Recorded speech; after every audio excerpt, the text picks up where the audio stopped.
Hello, everybody. Welcome to yet another Social Blueprint interview.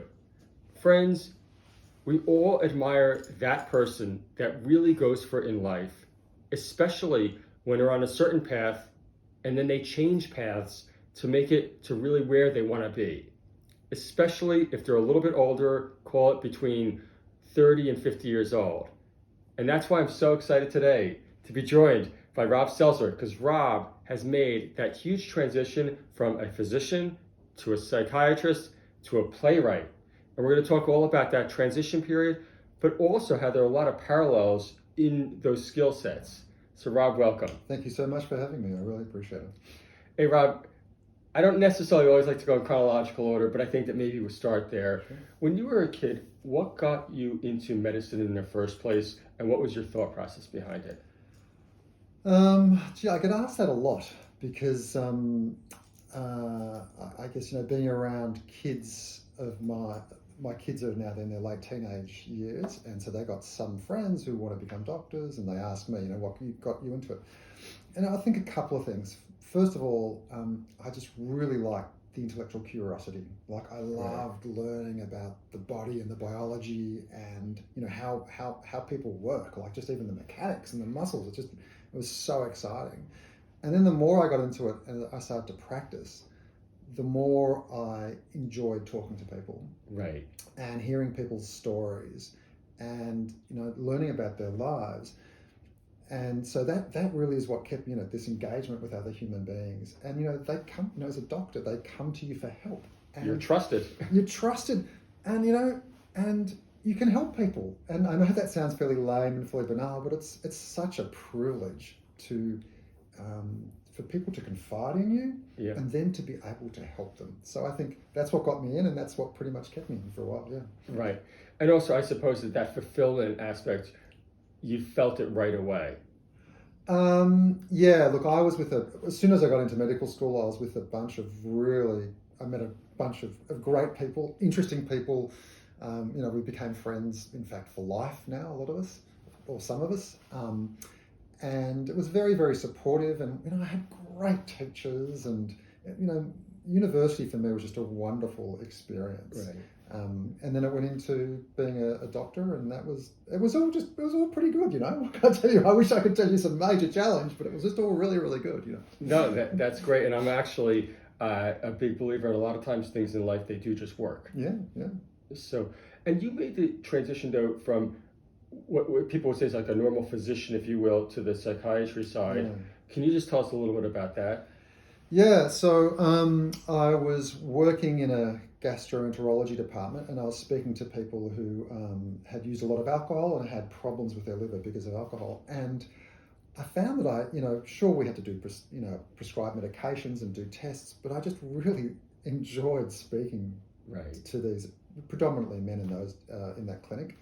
And they had such fascinating lives. And, I'd often stay longer and get behind, my appointments, because I was just so interested in speaking to these people. And then I got an offer to go to the Children's Hospital to do some work there and work with adolescents. And again, I became fascinated with adolescents' stories and the challenges that they had, which I never had. Or not to the same degree as these adolescents and their families. And then I met a psychiatrist who then became my mentor. And, he was an amazing guy and everybody loved him. And of course, I just thought, how do you do what you do? How do you do what you do? And he said, well, if you really want to know, you got to do psychiatry. So I ended up doing that, and it was a really good choice. Yeah, great. Hey, not to dig too much into the weeds, but did you notice when you were in the gastro clinic, a lot of alcoholism per se, and how a lot of that is related to the brain, to the mental, pathways, if you will? Yeah. Look, I think, I see the world or I see human beings as being built up of a number of components. There's the biological component, there's the psychological component, and there's the social and spiritual component. And, things don't happen, I don't think, out of a clear blue sky. Those forces kind of come together. So you might be biologically predisposed to have some sort of disorder, and then you have a series of life events, and then something some social issue sort of kicks it over. And we've seen that with COVID, that a lot of people they're chugging along okay, but then COVID comes along and that's just enough to tip them into distress, you know. Right. And so again, I kind of see as all these factors working together. I don't say there's just one factor. Right. And then I suppose also a situation like COVID is very, topical. Sure. It takes maybe an existing predisposition and it just kind of pours kerosene on it, if you will. Well, yeah, well, I think, depending on the circumstances, so many, look at the isolation because of COVID, look at the financial distress because of COVID, having to look after little kids at home. For my kids are in their teenage years, but looking after little kids and having to manage a job and being financially stressed, it's no wonder people are feeling quite stressed about that. Yeah. Yes. Now, maybe targeting a little bit more towards what you're doing currently, you made the shift into the creative field. Yeah. Can you just tell us a little bit about that? Yeah. We were just talking before. You said that's so brave, and friends and colleagues and my boss said that's so brave to make that jump. And I'm thinking, it is. I'm not a brave person. Don't tell me it's brave because it scares me. So I did make that jump. I had a great job and I loved the people I was working with. It was just fantastic. But I'd always known that round about my 50s, I would do something different and I'd do something creative.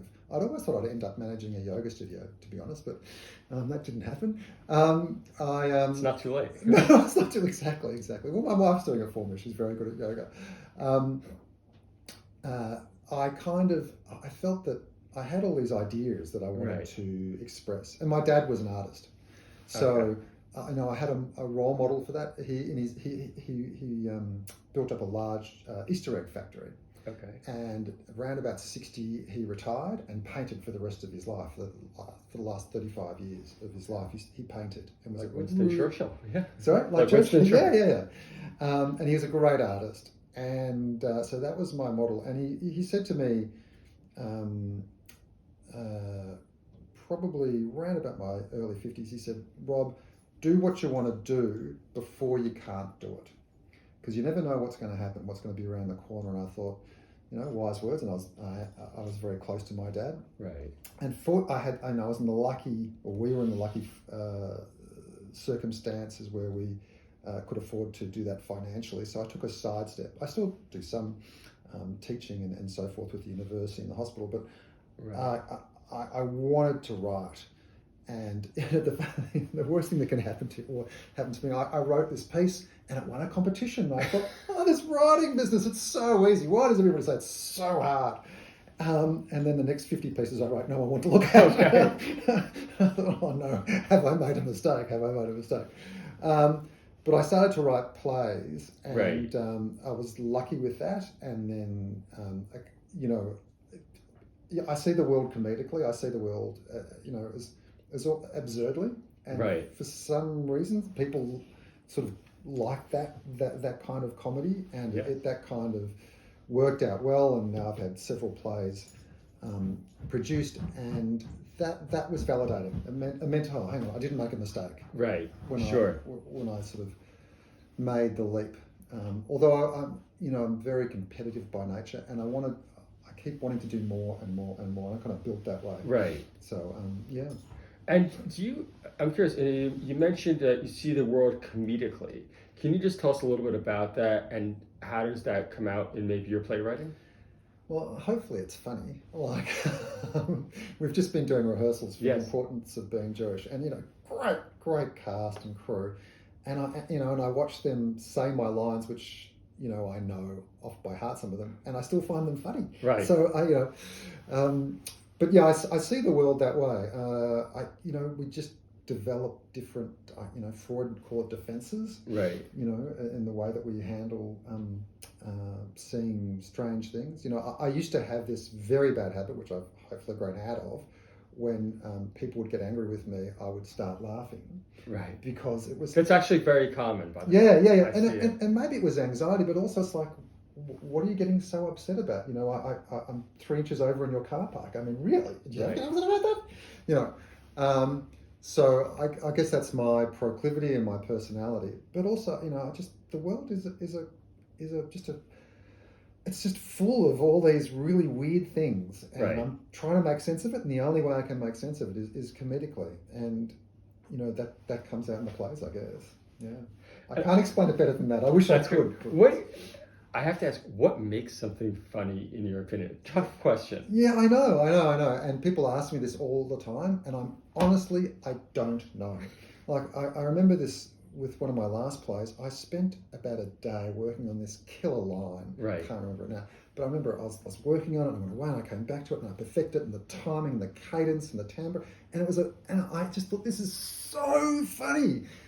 And went to performance, no one laughed. Like, no one laughed. I'm thinking, come on, this is really witty. And then one line, which was a throwaway line, which I just thought of actually as I was walking out the door, and I put it into the play.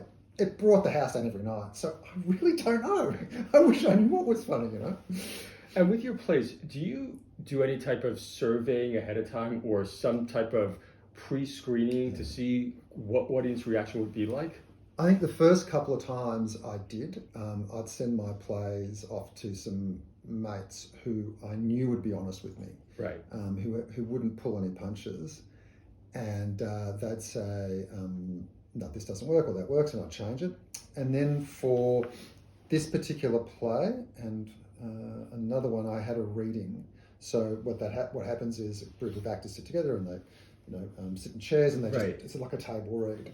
And I kind of see what works there. I write my plays very much with a metronome, with timing. It's kind of a sing-song cadence to the rhythm, and you kind of have to hear that to see if it works. Okay. So I guess in terms of surveying, and then we had an audience for that last one, and then people were saying, that doesn't work. What are you thinking? Big lines through the pages. Sure. Well, that works. So yeah, I guess you have to have somebody who's dispassionate. I think it's dispassionate, because ordinarily friends will say, "Oh, Rob, that's fantastic. That's great." Nobody wants to tell you. Yeah, how terrible it is. Yeah. So you have to pick your target, I think, for that. Yeah. And is that also why growing up in New Jersey, where I'm from, there are a lot of little comedy clubs, but they can draw some huge celebrities. I mean, Jerry Seinfeld would practice, and he, around some of these clubs that nobody's ever heard of in a room of 100 people. Really?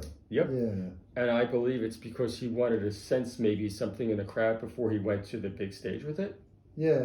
Look, I can totally understand that. I mean, Jerry Seinfeld, Rob Selzer, I think there's a bit of there's a stratospheric difference between us two. I'd happily try my stuff out at a comedy club in New Jersey if somebody offered me. I think you've got to see what works, because what works for me sitting at my desk, and just makes me laugh so hard, may not work in front of 300 people who just go, no. Likewise, something that I just sort of a throw out line brings the house. So I don't know. I really don't know what's funny. Now, bring it on to the Jewish theme. Yeah. And comedy. Yeah. I mentioned Jerry Seinfeld before, but there are so many Jewish people that are in the creative space, and especially in the comedic space. And we are known as a pretty funny group of people. What makes us like that, do you think? Yeah, I just think because maybe there's a sense of the absurd, that we can kind of see the absurdness. And I think Jerry Seinfeld does that so brilliantly, doesn't he? He just picks these absurd little things. And Larry David as well. Yes. These absurd things like regifting. I mean, who thinks of stuff like this? And he makes it funny. It's just the absurdities of life that they can pick up on. Right. And I think we as a culture kind of do that really well. Yeah. Maybe it's something about being in the diaspora that we kind of spread out across the world, and we're always kind of being introduced to new cultures and then having to observe it with old culture's eyes, and then we can then comment on it. Right. Maybe that's the reason. I don't know. And how does being Jewish transcend your life and your work? Yeah, well, see, I knew you were going to ask me this question, so I thought about it a bit, because it's a complicated answer. Definitely. Growing up, we weren't that observant, and when my parents went to a liberal shul, and we went for the high holidays and so forth, and we had Shabbat every night with my brother and sister when she was in Australia and so forth. But as a teenager and in my 20s, I wasn't that observant. It didn't, being Jewish, it was part of me, but it wasn't part of my persona. Now it's very much part of my persona, and I identify very strongly as religious. Right. And I think, one of the turning points came for me, and I remember this so clearly, was my wife, my daughter, and my mother-in-law were saying the blessings over the candles on Shabbat, and I thought, it's 3 generations, doing the same thing. This has been going on for thousands of years, and I'm part of this. And how beautiful it was, and how much it meant to them. Right. And I got to see it through my kids' eyes, and that just really kind of galvanized my sense of being Jewish. So I'd consider myself very Jewish, not observant in terms of kashrut and so, well, a little bit observant, but much more in terms of culture. Right. And I suppose it's part of being something, as you said, like, you see 3 generations, that's 3,000 generations, and it's part of something bigger than yourself. Yeah. And it's beautiful to be, I think we're very much drawn to that sense of community just as a species. Yes. We want to be part of something bigger. So, And do you think also, especially here in Australia, because we are a small community, I don't know the exact number, but I think it's about 100,000 or something of that nature, is it even make it more of a importance to you? Yeah, I like that we're part of a minority, that we have to that we galvanize together, that we group together a lot. I like that. Right. I don't know, maybe it's the adolescent rebel in me that goes, we're part of something and we've got to try ourselves. Yeah. You just said that you're like an adolescent rebel. Yeah. Do you think that also has come out with your, you haven't taken the perfect path, if you will? Oh, I've never, well, yeah, again, I'm not that brave. Again, it's kind of the absurd thing again. Right. I just think, life has got so much to offer, and I don't want to miss out. Yes. And, if I would have kept going down this path, I would have been, as a doctor, I would have been, very happy. But there were other sides that I thought, if I don't do it, I'm going to miss out, and I really want to see that. And do you have any words of advice for that person? Because I know somebody's going to watch this video who's called 35 years old, in a pretty good spot, but they know that they're not going to get to what I call the promised land. How do they make that leap of faith while at the same time not being, moronically stupid, if you will? Yeah. 35 is pretty young, so at 35, we were just in the throes of about to have children, so I wouldn't have made the leap then. I think talking about it with people that know and care about you is really important, because they can give you an objective perspective, and people who you trust, I think it's important to speak to. You've got to have all your T's crossed and your I's dotted financially, obviously, and you've got to think to yourself, what do I want to be doing for the next 50, 60 years at that age? When I was doing my gastroenterology, one of my seniors said to me, you've got to choose a specialty where you're going to enjoy doing things for 40, 50 years. Right. And if you can do that, then you're in the right specialty. And all my mates, or pretty much all my mates in gastro, did that. They love their specialty. They just absolutely get such a buzz out of doing gastroscopes and looking at liver function tests. Right. So with your hypothetical person, I think you've got to really think, is this what I want to do for the rest of my life? Right. But maybe it isn't. Maybe you'll change and do something else. I don't know. But I think talking with people is really, really essential. Yeah. Yeah, and it sounds like right now I can see the joy in your life. Oh, yeah. And with writing, going back to playwriting, how do you do it in a nutshell, if you will? I mean, does it take years? Is it what does a typical day in your life look like? I guess maybe that's the better way to say it. Well, I just and again, I'm not that religious, but I do wake up every morning and say, Baruch Hashem, I am so lucky. I just cannot believe. I'm just so lucky.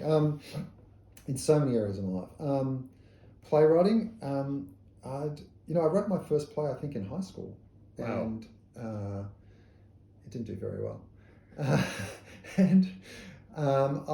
started writing a bit more, I think, in my early 30s with a mate, who's a very, very, very funny guy. And I remember we were writing this sort of screenplay, I think it was at the time, trying to get that up.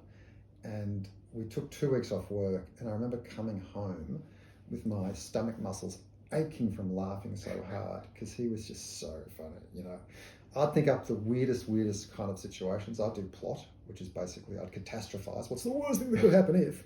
And then he'd write all the lines. So that's how I got into it. Just a couple of mates writing. And then I don't know. I think, some people find dialogue hard. I find dialogue quite easy. I find narrative, like writing prose, very, very, very hard. A lot of people find that really easy. I kind of got the characters in my head. I can see the characters. I know what they're saying. I know how they're going to react. So for me, it's just writing down what's already there, really. And are those, obviously it's coming from your internal brain. Yeah. Are these parts of your personality there already where you said you could see the different people, how they're going to react and so forth? Yeah, I guess they must be at some level. Is it self-reflective? Maybe. So again, I get asked that a lot. Like, are these characters, are they you? Are they people you know? Not really. Right. But I think, what would be a funny situation, or what would be a situation, and then devise characters around that to react to that situation, to actually bring out the comedy or the absurdity. That for me is what happens in my head. Like with this current play, what would happen if I lost my kettlebell? Oh my goodness, Right. Fortunately, our kettlebell is right at the end of the bed. So every morning I wake up, I see it, I know where it is. Front and center. So I can't miss it. But what would happen if it went missing? And so that then stems out to an interesting plot. Right. I had a play up in Noosa, and it was about 3 wives, or 2 ex-wives and the current wife, meeting together at the funeral of the deceased husband. And I thought, what would happen if that happened? And, they get together. It probably has. Yes. Well, actually, it started by an event. But yeah, so it's that kind of stuff. I just get intrigued. And how would human beings react to that? And how do I make it funny? Not that I know how to make it funny, but it's it's for sure. How do I get to the humanity as well? Not just funny for gags and slapstick, but how do I demonstrate, human beings' imperfection? Because I think that's a big part of who we are, is to acknowledge that we're imperfect. We're not made perfect, and our partners aren't perfect, and our friends aren't perfect, and we've got to be more forgiving of that, of ourselves and of human beings, and kind of rejoice in this magnificent imperfection. And so my characters are like that. They're all imperfect, but they're lovable. Well, hopefully, they're lovable and relatable as well. So I strive to do that, and that takes a bit of work, I think, just building those characters. Yeah.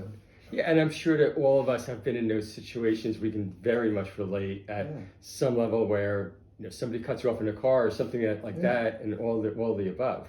Like, I was just thinking the other day, this is a while back, I went to visit my boss in her beautiful new office, and it was all beautifully done, and I walk in, and as I walk in, I realised I stepped in some dog poo on the way there. So do I go in and risk putting the dog poo? Do I go out? And I was like stuck in this situation. Exactly. Thinking, oh my goodness. So I thought, okay, I've got to write something about it. Of course, that sounds great. Well, we want to keep it somewhat short, but in closing, one of the things I really noticed is just the joy in your life. Is that a conscious decision that you've made, or is it just the way you are? Oh, it's interesting. I was asked that question last night. Do I make a choice to be... No, I think I'm actually pretty neurotic. Actually, if you speak to people that know me, I'm worried about saying the wrong thing at the time. Right. But then I'm pretty optimistic about the future. What do I have to be not optimistic about?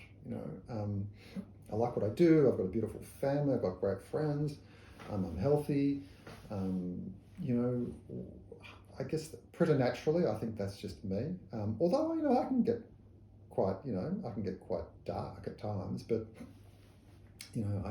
I think just generally, I don't know. I don't know. That's a very good question to ask a psychiatrist. Are you normally this happy? Yes, that's your other part of yourself then. Yeah, I guess I am. I think I'm a pretty optimistic sort of a person. I think I was probably born that way. But yeah, what do I have not to be thankful for? you know. Right. Sure, we all have challenges, and I've had mine, but you know, at the moment, things are pretty good. Rob, thank you so much. This Thanks, has been mate. so entertaining. Everybody, thank you for watching. Really a pleasure, Rob. Thanks, mate. Really appreciate it. Bye-bye. Bye.